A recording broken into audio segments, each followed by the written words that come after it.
अस्सलामुअलैकुम स्टूडेंट्स, कैसे हैं आप सब लोग।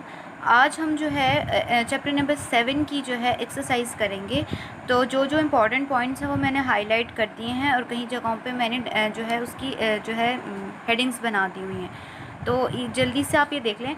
हमारे पास वर्क एनर्जी में आपने वर्क की डेफिनेशन करनी है, ठीक है। और इसके अलावा वर्क का फार्मूला और उसका यूनिट है। फिर एनर्जी क्या है और एनर्जी की डेफिनेशन और एनर्जी का यूनिट है। ये आपके पास जो है ऐसा बोर्ड के अंदर जो है ना एज अ क्वेश्चन आता है, शॉर्ट क्वेश्चन के तौर पे आ जाता है, ठीक है। नेक्स्ट हमारे पास है डिफरेंट फॉर्म्स ऑफ एनर्जी।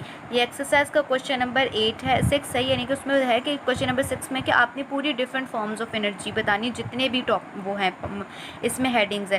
तो ये पूरा आपके पास आ जाता है डिफरेंट फॉर्म्स ऑफ एनर्जी, जिसमें काइनेटिक एनर्जी है, पोटेंशियल एनर्जी है, इलास्टिक पोटेंशियल एनर्जी है, केमिकल एनर्जी है। इसके साथ साथ आपके पास आ जाता है heat energy, light energy, electrical energy and nuclear energy. ये तमाम हेडिंग्स इसमें आती हैं और इनमें तमाम हेडिंग्स जो है ऑलमोस्ट कंप्लीट आती हैं। बहुत इजी वर्ड्स के अंदर है, इसी वजह से ये पूरी करनी होंगी आप लोगों को। इसके बाद जो काइनेटिक एक क्वेश्चन था एक्सरसाइज का क्वेश्चन नंबर 5, जिसमें आपने kinetic energy and potential energy के बीच में डिफरेंस बताना है। आपने काइनेटिक एनर्जी की हेडिंग देनी है। पहले आप ये डेफिनेशन लिखेंगे, फिर ऊपर वाला पैराग्राफ लिखेंगे। देन इसके बाद आपने यहाँ पर डालनी है एक एग्जाम्पल की हेडिंग डालनी है और इस एग्जाम्पल के अंदर आपने असल में क्रिकेट बॉल की है। ये तकरीबन आपके पास ये पूरा ही पैराग्राफ आता है। बहुत ईजी और बहुत सिंपल है। इसके अलावा नेक्स्ट आपने उसके रेफरेंस में आपने क्या करना है कि जो आपके पास ये जो पोटेंशियल एनर्जी की पहले डेफिनेशन लिखेंगे, देन इसके बाद ये आपका पूरा पैराग्राफ आ जाता है जिसमें एक्सप्लेनेशन आ जाती है, ठीक है। नेक्स्ट हमारे पास इंटर कन्वर्जन ऑफ एनर्जी वाला जो टॉपिक है, ये एक्सरसाइज का क्वेश्चन नंबर 7 जो है ये इसका आंसर में है। आप ज़रा ध्यान से इसको देख लें कि ये तमाम इसकी छोटी छोटी इसके बीच की हेडिंग्स डाली हुई हैं। फिर इसके बाद जो इसका नेक्स्ट पेज नंबर 94 पे आते हैं। इसमें देखें गर्ल्स, इसमें ना 2 कैट्स हैं। आप कैट नहीं बनाएंगे मगर इस एग्जांपल को आप खुद बनाएंगे कि जो फॉर सपोज करें कि there is a cat in front of a cat, there is a rat, the cat want to eat this rat, so the chemical energy is present as a potential energy in the muscles of cat. दो ये आप lines लिख कर, यानी कि starting आप थोड़ा सा खुद देंगे और बीच में जहाँ आपको ज़रूरत हुई इस एग्जाम्पल को आप खुद लिखेंगे। देन इसके बाद आपने ये एग्जाम यहाँ से लेकर यहाँ तक लिखना है। देन आपने नेक्स्ट हेडिंग डालनी है लॉ ऑफ कंजर्वेशन, जिसमें ये वाली ब्राउन वाली जो बॉक्स है ये आपके पास कौन सा है, इसकी डेफिनेशन है। देन ये इसके बाद इसकी नीचे वाली एक्सप्लेनेशन है। ये तमाम आपके पास क्वेश्चन नंबर 7 का आंसर है। कौन सा क्वेश्चन नंबर 7 का आंसर है। नेक्स्ट हमारे पास पेज नंबर 95 पे जो हमारे पास ट्रेडिशनल मेथड या conventional method of production of electricity, जिसमें hydro electric power, thermal power and nuclear power आ रहे हैं। तो इसमें गर्ल्स जो है ऐसा शॉर्ट करने वाली नहीं है, क्योंकि देखिए ये पूरा प्रोसेस है। हम एक पार्ट को स्किप करेंगे ना तो हमें अगला पार्ट नहीं एक्सप्लेन होगा, तो ये पूरा करना है। थर्मल पावर भी आपने पहले यहाँ से लेकर यहाँ तक एंड देन आपने लास्ट की ये वाली लाइन लिखनी है। इसके बाद आपके पास आता है न्यूक्लियर पावर में आपने पहले पैराग्राफ, नेक्स्ट यहाँ पर आपने न्यूक्लियर फ्यूजन तक आना है। देन इसे हीट ऑब्टेन से लेकर आपने यहाँ तक लास्ट तक लेके आना है। नेक्स्ट हमारे पास जो टॉपिक है वो एक्सरसाइज का क्वेश्चन नंबर 9 का आंसर है, जिसको नॉन ट्रेडिशनल या non conventional method of producing electricity ये है। इसमें सबसे पहले ऊपर पैराग्राफ नहीं रखना। हमारे पास सोलर पावर में आपने यहाँ से लेकर सिर्फ यहाँ तक लिखना है और कुछ भी नहीं करना। जो विंड पावर है निशान लगा लीजिए यहाँ से लेकर यहाँ ड्यू टू एयर तक, और नेक्स्ट आपके पास ट्रेडिशनल से लेकर प्रोड्यूस इलेक्ट्रिसिटी तक, और यहाँ लास्ट में लिखना है this is capable of running huge generators तक आ जाएगा। जो टाइडल पावर है ये आपके पास पूरा आ जाएगा। नेक्स्ट जो आपके पास जियोथर्मल पावर है, पहले आपने पहली 2 लाइंस के साथ यहाँ जियोथर्मल तक आएंगे। तकरीबन ये भी आपका पूरा ऑलमोस्ट आना है, क्योंकि ये पूरा मेथड है, इसमें हम कुछ चीज़ें स्किप नहीं कर सकते। ये ऐसा शॉर्ट क्वेश्चन है अदर देन एक्सरसाइज है, जिसमें पूछा जाता है कि बायोमासेस क्या होते हैं। तो ये आपके पास है यहाँ तक डर्टी वाटर तक है, जिसमें आपने बताना है कि बायोमासेस क्या होते हैं। इसमें बोर्ड में क्वेश्चन भी आ सकता है कि बायोमासेस क्या हैं, और जो सॉलिड वेस्ट को यूज़ करते हुए बायोमासेस एंड सॉलिड वेस्ट को यूज़ करते हुए अब इलेक्ट्रिसिटी कैसे प्रोड्यूस करते हैं।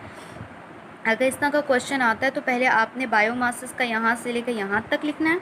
देन इसके बाद आपने द मेथड से लेकर इजीली तक जो है लिखना है, ये आपका कंप्लीट हो जाएगा।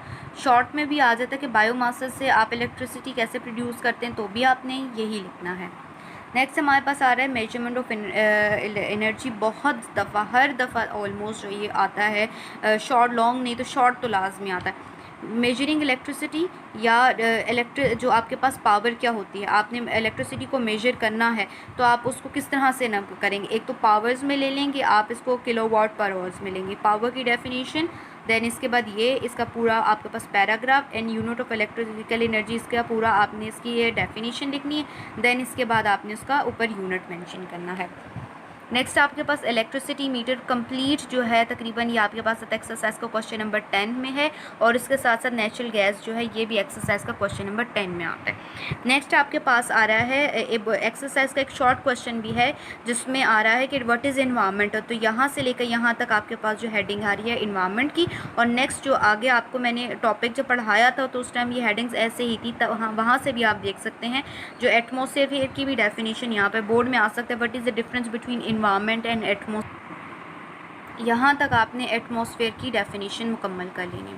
नेक्स्ट हमारे पास आता है थर्मल पावर। ये एक्सरसाइज का क्वेश्चन नंबर 11 है जिसमें आपने इसकी डेफिनेशन करनी है, और एक पूछा गया था कि ये प्रोड्यूस कैसे होती है और इफ़ेक्ट्स क्या हैं। तो ये जो मैंने पॉइंट्स इस तरह से बनाए हुए हैं इसमें बताया गया कि प्रोड्यूस कैसे हुई है, और आगे जाके आप इसमें देख लेंगे कि भाई अगर प्रोड्यूस हुई तो इसका इफ़ेक्ट्स जो है वो भी एक्सप्लेन होगा। अगर आपको थोड़ा इसमें कोई इशू है तो आप थोड़े से इफ़ेक्ट्स खुद भी लिख सकते हैं। इसके नेक्स्ट पेज पे अगर हम देख लें तो जैसे कि ये है, आगे जाके इसका पूरा कंप्लीट थोड़ा सा इफेक्ट भी है ग्रीन हाउस इफेक्ट का, ये आपने इसमें इसी तरह के पॉइंट्स की फॉर्म में करना है। नेक्स्ट हमारे पास है डिग्रेडेशन ऑफ एनवायरनमेंट। इसमें आपने पहले पूछा जाता है कि इसकी डेफिनेशन पूछी जाएंगी, और उसमें ये आता है कि ऐसे कौन से स्टेप्स हैं जिसमें आप एनवायरमेंटल डिग्रेडेशन को कम कर सकते हैं।